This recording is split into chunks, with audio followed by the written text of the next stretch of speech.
Another progressive conservative joins the shrill chorus of the panicked and the scared who reject the idea of Jason Kenney leading their party under a pro-unity mandate with the Wild Rose. Former PC MLA Dave Quest doesn't like the idea of Kenney being in charge, and he gets in line behind another former PC MLA, Thomas Landslide Lukasik, and current PC MLA Sandra Jansen. Now, Jansen has even threatened to give thousands of actual conservatives in Alberta exactly what they want by offering to leave the PC party if Jason Kenney wins the leadership. Now, here is all you need to know about Sandra Jansen. Just watch. I spent a lot of years in front of the camera asking questions of politicians, and one of the things I quickly realized is that there are a lot of politicians who really never answer questions when asked. That's one of the things I love about Alison Redford, is she listens carefully and thoughtfully. That's the kind of leader I want in my province, and that's the kind of leader I think we have in Alison Redford. But about Dave Quest, no one should care what he has to say about Jason Kenney, and here's why. Quest was the former MLA for Strathcona-Sherwood Park. Now, Sherwood Park is an affluent suburb of Edmonton right next to Refinery Row. Quest was a lifer in the PC party, having been a member of the PC Youth.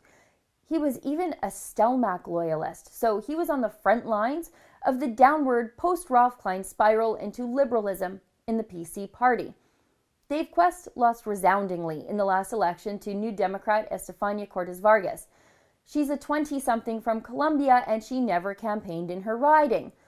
Oh, and she insists on being called Member Cortes-Vargas because she rejects being identified by gendered pronouns. She identifies now as genderqueer and once said in the legislature, and I quote, "If the way I look confuses people, I love it." Representing voters in Alberta is a serious undertaking, right? But it gets more silly. Cortes-Vargas once said that couch surfing, literally flopping on another person's living room furniture, was a legitimate form of tourism in a debate in the legislature. Just watch this. I would say that the Edmonton area and region has a very strong couch surfing community, and it's a community that is known in the world, and part of it is you host somebody as they come in, and then you show them the great things that are part of your area. Now, I'm sure Cortes-Vargas' advocacy of homeless street kid crash pad culture is going over like a lead balloon in affluent Sherwood Park. Had she campaigned there, she might have known this. Now, if I could make a caricature of the typical NDP social justice warrior, it would look exactly like Estefania Cortes-Vargas. But how did Cortes-Vargas, this human parody of social justice activism, get elected in Strathcona-Sherwood Park, a riding I know well? The people in Sherwood Park are actual conservative voters. They're people who earned a way into the nice house and the nice car they drive, and they like it that way. They want to keep it that way.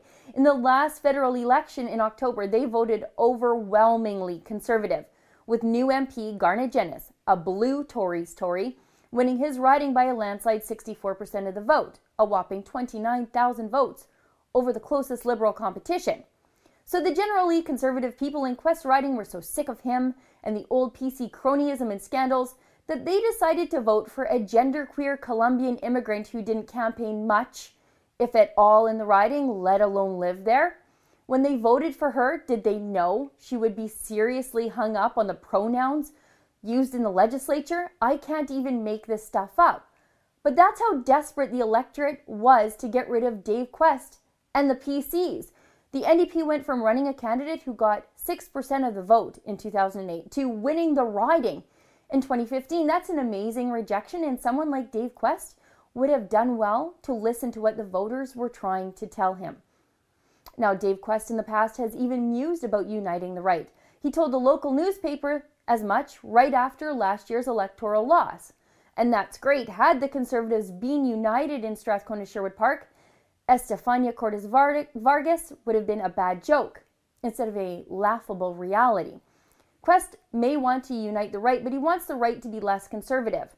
He wants the right to unite, but on his terms, his more liberal terms.